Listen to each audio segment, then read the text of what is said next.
Hello and welcome to A&P Live Studio.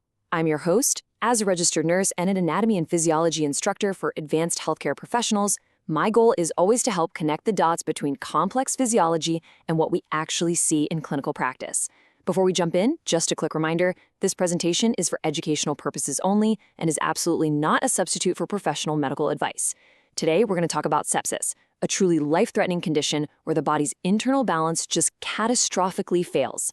We're going to start with a patient's story, which I think really helps put this all in a real-world context. From there, we'll dive into how the body's own defenses can turn on themselves, how we can read the clinical signs, and how treatments actually work to bring things back into balance. Then, we'll touch on the ripple effect of complications, and, at the end, connect all the dots. So, let's get started. To really get a handle on sepsis, we need to see it through the eyes of a patient. This story is going to be our anchor as we explore all the complex physiology at play here. So, meet Mr. Abeo. His family is really worried. They said that over the past day or so, he's just become weaker and weaker, a bit confused, and just not himself. Now, he does have a history of diabetes, but it's been well managed, and otherwise he's been in pretty good health. It's this sudden decline that brought them here looking for answers. Okay, so on our initial assessment, the clinical picture starts to get clear, and honestly, it's pretty concerning. He's got a fever, his heart is just racing at 110 beats per minute, and he's breathing really fast, about 32 breaths a minute.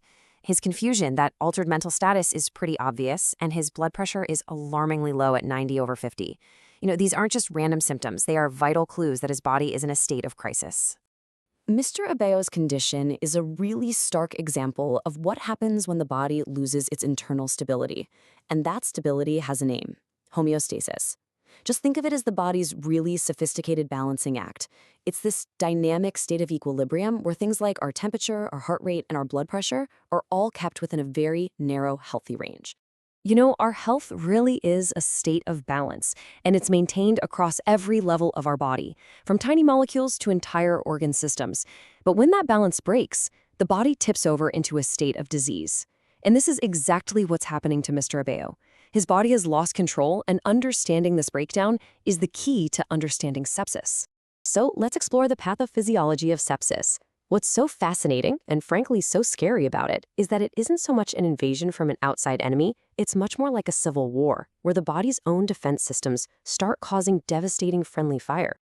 Normally, when you get an infection, let's say a simple cut on your finger, your immune response is a masterpiece of precision. It's localized right to that area, it's controlled, and it's protective. It sends just the right amount of inflammation to fight off any invaders, and then it quiets down. But in sepsis, that response completely loses control. It becomes systemic, spreading through the entire body. It becomes dysregulated, and most critically, it becomes damaging to the body itself. And this right here is the crucial point. It's a real paradigm shift in how we think about severe infection. Sepsis is a disorder of the host response. It's not the bacteria or the virus that's directly causing the organs to fail. It's the body's own out-of-control, destructive reaction to that pathogen that's inflicting all the damage. This destructive response is often called a cytokine storm. So what happens is, first, the infection triggers this massive, overwhelming release of pro-inflammatory signaling molecules called cytokines. This flood of cytokines then activates the endothelial cells, the cells that line all of our blood vessels, and it makes them leaky. This leads to systemic vasodilation, where blood vessels everywhere just relax and widen, causing a catastrophic drop in blood pressure. And at the same time, the body's coagulation system goes haywire, forming tiny little clots all throughout the microvasculature. And if we zoom in to the cellular level, this whole process is just devastating. That endothelial injury makes the blood vessels leak, which leads to widespread edema or swelling. Meanwhile, the mitochondria, our little cellular powerhouses, get damaged, and this creates a profound energy crisis in the body. And then, paradoxically, after this huge inflammatory explosion, the immune system can become exhausted and suppressed. It's a state we call immunoparalysis, and it leaves the patient incredibly vulnerable to even more infections. Okay, so now that we've laid out the underlying chaos that's happening, let's connect it directly to what we see in our patient, Mr. Abeo. This is really where anatomy and physiology comes to life, right at the bedside. This table really helps lay out the why behind Mr. Abeo's symptoms. His hypotension, his low blood pressure, Well, that's a direct result of that systemic vasodilation we talked about. The reason he might look puffy or have edema is because of that capillary leak. He's also going to have a high lactate level in his blood, and that's because his tissues are being starved of oxygen, forcing his cells into a really inefficient backup energy system. And his confusion? That's caused by neuroinflammation and reduced blood flow to the brain. See, every single clinical sign has a direct physiological cause.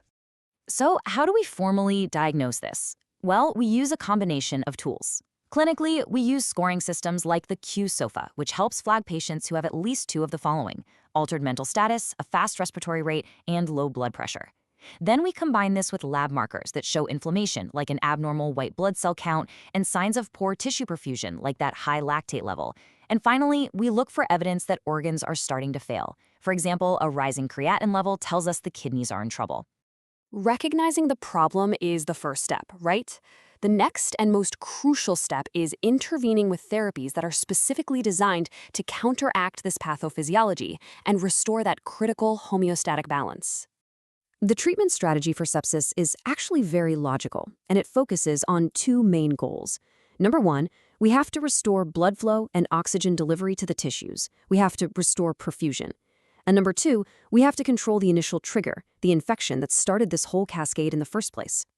We achieve these goals with three core interventions. First, we give large volumes of intravenous fluids to basically fill up that newly expanded vascular space and boost cardiac output. If fluids alone aren't enough, we use medications called vasopressors, like norepinephrine, to constrict the blood vessels and raise blood pressure. And, absolutely critically, we give powerful broad-spectrum antibiotics as quickly as we possibly can to fight the underlying infection and stop it from fueling the fire. Now, while these are our core treatments today, it's pretty exciting to look at where the future might be headed. Instead of just managing the consequences of all this inflammation, what if we could directly modulate the body's own control systems? There are emerging fields like bioelectronic medicine that are looking into ways to use nerve stimulation, for example, on the vagus nerve, to directly calm the body's inflammatory reflex and help restore that immune balance. Really fascinating stuff. If sepsis isn't brought under control quickly, that initial crisis creates a ripple effect. It just cascades through the body and leads to some really severe complications as multiple organ systems begin to fail. When the low blood pressure becomes so severe that it requires those vasopressor medications to maintain it, and the lactate levels stay high even after we've given lots of fluid, the patient has progressed to septic shock. This is just a profound state of instability where the body's own coping mechanisms have completely failed.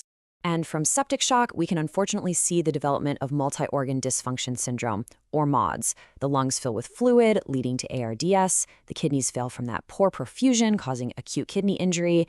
The heart muscle itself can become weak. The uncontrolled clotting can lead to a devastating condition called DIC, where the body is paradoxically clotting and bleeding at the exact same time. It's truly a systemic, integrated failure. All right, we have covered a lot of ground, haven't we? We've gone from a single patient to the cellular level and all the way back again. So let's wrap this up by summarizing the entire story of sepsis, connecting all of those pathophysiological dots. The whole narrative is really a logical progression. We start in a state of health with normal homeostasis. Then, an infection provides the trigger. This leads not to a normal controlled immune response, but a dysregulated one, that cytokine storm.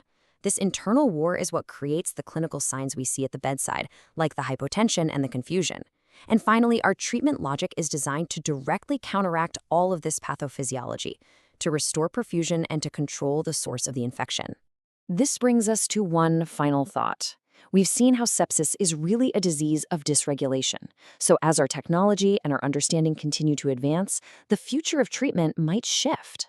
Maybe we'll move away from our current, more broad strokes approach and toward a new era of precision medicine, where we can delicately and precisely help restore the body's own intricate immune balance. Thank you for joining me today at A&P Live Studio.